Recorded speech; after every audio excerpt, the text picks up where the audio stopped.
Hey guys, welcome back to my channel.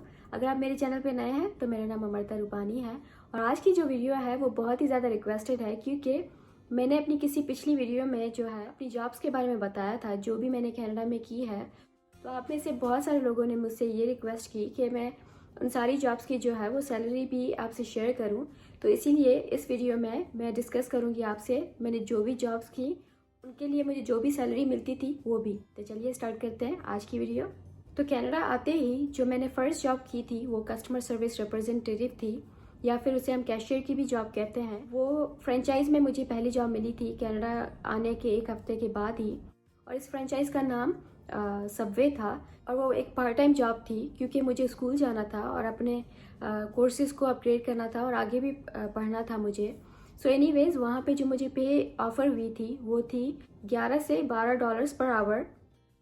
मैंने ऐसी part time job दूसरे franchise पे भी की है, मैकडोनल्ड्स में भी, टिम हॉर्टन्स में भी, और वहाँ पे भी यही मिनिमम वेज जो है ऑफ़र करते हैं। लेकिन अगर आपको देखना है कि अपडेटेड जो मिनिमम वेज है वो क्या है वो आप इस वेबसाइट पे देख सकते हैं। इसका जो लिंक है मैंने डिस्क्रिप्शन बॉक्स पे दे दिया है और ये जो वेज है वो प्रोविंस टू प्रोविंस या फिर सिटी टू सिटी वेरी करती है। तो आप ये चेक कर लें कि आपके एरिया में मिनिमम वेज क्या है।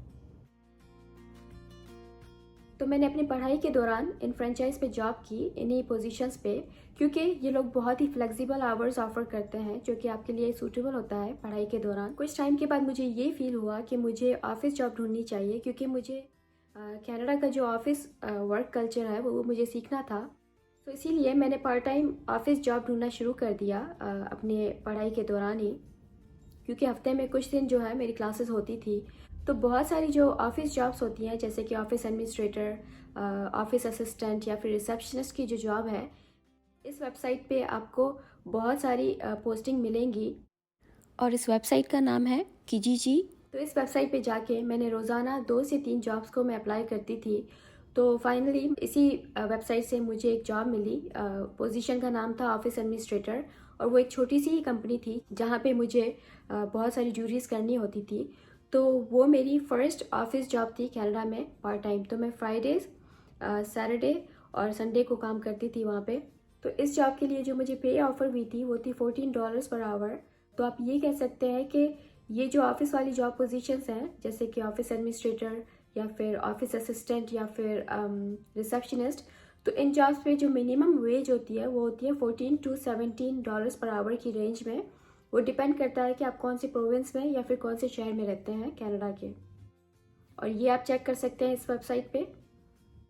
और जैसे ही मैंने रॉयर्सन से ग्रेजुएशन किया इंडस्ट्रियल एंड मैकेनिकल इंजीनियरिंग में, तो मुझे अपनी फील्ड में जो है वो जॉब देखनी थी।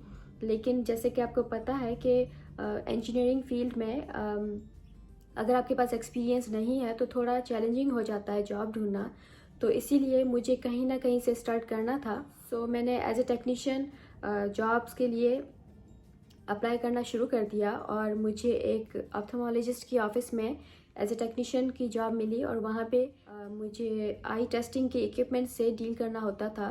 पेशेंट्स की आईज टेस्ट करनी होती थी और इस टेक्नीशियन जॉब पे मुझे ऑफ़र हुए थे $18 पर आवर। और अगर आप डिफरेंट प्रोफेशंस की टेक्नीशियंस की जॉब की पे चेक करना चाहते हैं तो उसी सेम वेबसाइट पे आप चेक कर सकते हैं जो कि मैंने आपको थोड़ी देर पहले बताई। सो एनीवेज कुछ अरसे यहाँ पे जॉब करने के बाद मुझे अपनी ही फील्ड में कोऑप मिला किसी ऑटोमोटिव कंपनी में। तो वो कोऑप जो था वॉलंटियर वर्क था, तो उसमें मुझे पे नहीं मिलती थी, लेकिन मैं खुश थी कि मुझे अपनी ही प्रोफेशन में वर्क एक्सपीरियंस मिल रहा है जिसकी वजह से मेरी रेज्यूमे जो है बहुत ज़्यादा स्ट्रांग हो गई। और फाइनली मैंने और उसी कोऑप के दौरान मैंने अपनी फील्ड की जॉब के लिए अप्लाई करना शुरू कर दिया, इंडस्ट्रियल इंजीनियरिंग या फिर मैन्युफैक्चरिंग इंजीनियरिंग जॉब पोजीशंस के लिए। सो एनीवेज फाइनली मुझे विंजर में किसी ऑटोमोटिव कंपनी में मैन्युफैक्चरिंग इंजीनियरिंग स्पेशलिस्ट की जॉब मिल गई जो कि मेरी पहली प्रोफेशनल जॉब थी कनाडा में। और क्योंकि वो एंट्री लेवल थी तो मुझे वहाँ पे ऑफ़र हुए थे $27 पर आवर। और एंट्री लेवल इंजीनियरिंग जॉब्स की जो मिनिमम वेज रेंज होती है वो 27 to 30 होती है। मैन्युफैक्चरिंग इंजीनियरिंग स्पेशलिस्ट की जॉब पोजीशन जो थी उस पर मैंने कुछ अर्सा काम किया, लेकिन उसके बाद मुझे दूसरी ऑटोमोटिव कंपनी से एक बेटर अपॉर्चुनिटी आ गई थी और उसकी जो सैलरी रेंज थी वो पिछली जॉब से बेटर थी, तो आप ये कह सकते हैं कि जैसे जैसे आपका एक्सपीरियंस बढ़ता जाएगा अपनी फील्ड में, आपकी पे भी उतनी ही बढ़ती जाएगी।